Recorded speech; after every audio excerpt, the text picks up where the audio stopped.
Could you please share your views on the defense deal with Cyprus? What impact would it have from an international point of view?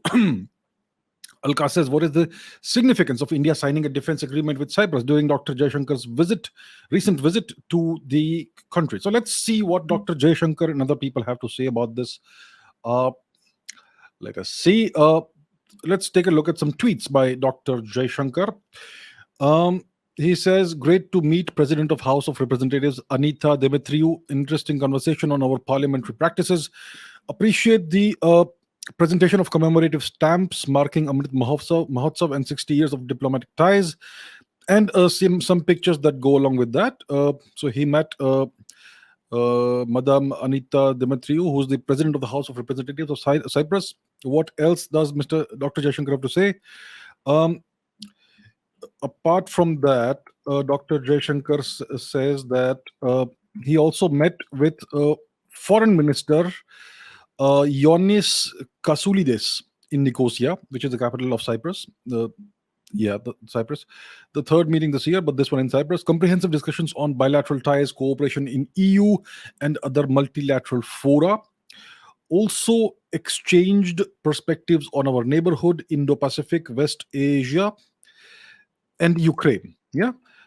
What else happened? Let's take a look at what the lady has to say. This is in Greek, so let's translate that. Machine translation. In an extremely useful discussion with the Indian Minister of Foreign Affairs, Dr. Jaishankar, we examined ways to further deepen bilateral relations and develop collaborations on critical issues: energy, migration, and climate crisis. We informed about Turkish provocations against Cyprus. That's an interesting perspective. So there was a discussion about Turkish provocations against Cyprus. Yeah. Now let's take a look at Cyprus to understand the. If you don't understand the geography, you won't understand the geopolitics. So let's take a look at the geography of the region, of the country, and that obviously informs us a lot. So we know where India is. Let's go westwards. Let's go to the Mediterranean, and in the Mediterranean, in the eastern Mediterranean, you have Turkey, and south of Turkey, there's this island called Cyprus. This is a divided island. In the 1970s, the Turks invaded the island and captured roughly the northern third or so of the island. Yeah, there is a line of control, as you can see, the dashed lines. The southern part is still Greek. Historically, it's always been Greek. Historically, even the region of Turkey has been Greek. Yep. So the island is under Turkish occupation right now. Yes, Nicosia is itself a divided city. As you can see, the dashed line passes right through the heart of Nicosia itself. Yes, so that's where Dr. Jaishankar went on his recent visit. Turkey occupies forcibly the northern, roughly one third of the island. Yes, so the agreements. I believe 3 agreements were signed between India and Cyprus. There was an agreement on defense and military cooperation, more like a memorandum of understanding.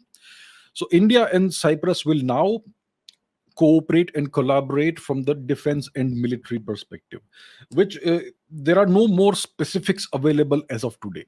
We know there's an MOU that has been signed between India and Cyprus, but the details of the agreement or the MOU, thus far as I've seen, have not been made specific or made public.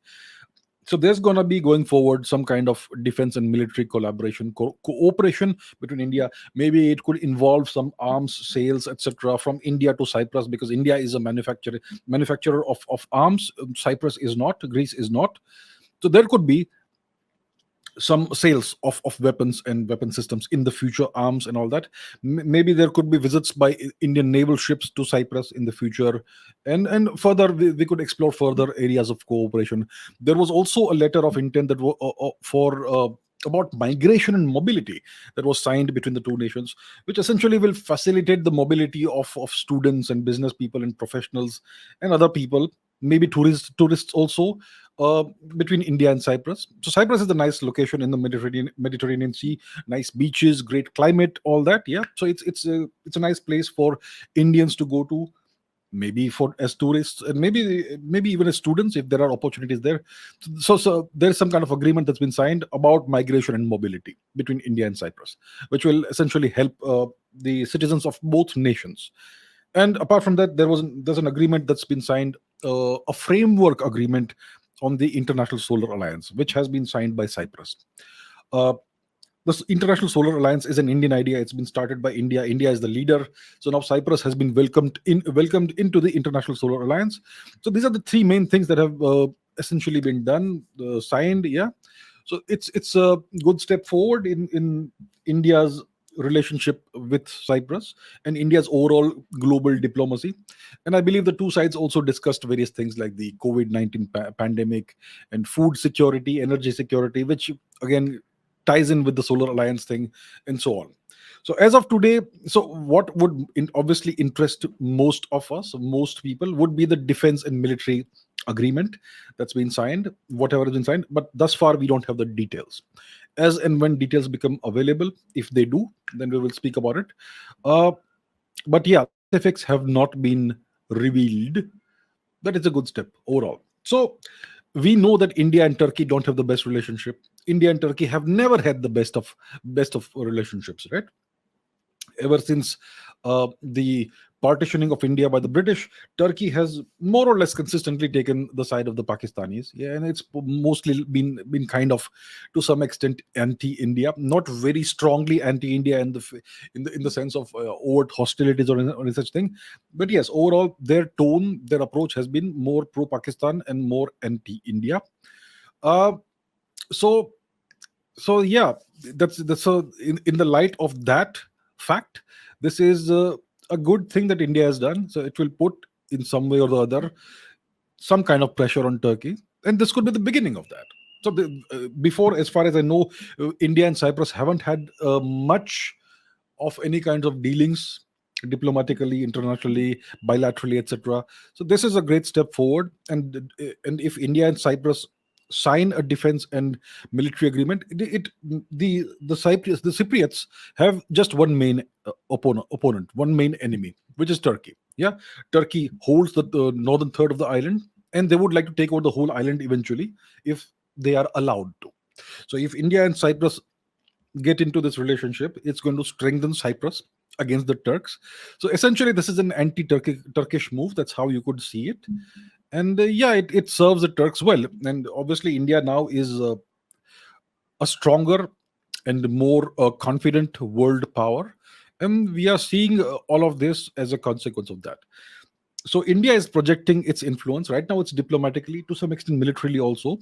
So we also have to counterbalance what the Turks may be doing in various parts of the world. Their attitude has always been anti-India.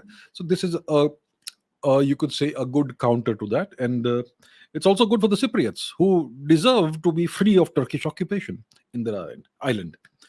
So yeah, that's what we know thus far of this agreement or deal or whatever it is between India and Cyprus. It's not a deal thus far, it's an agreement.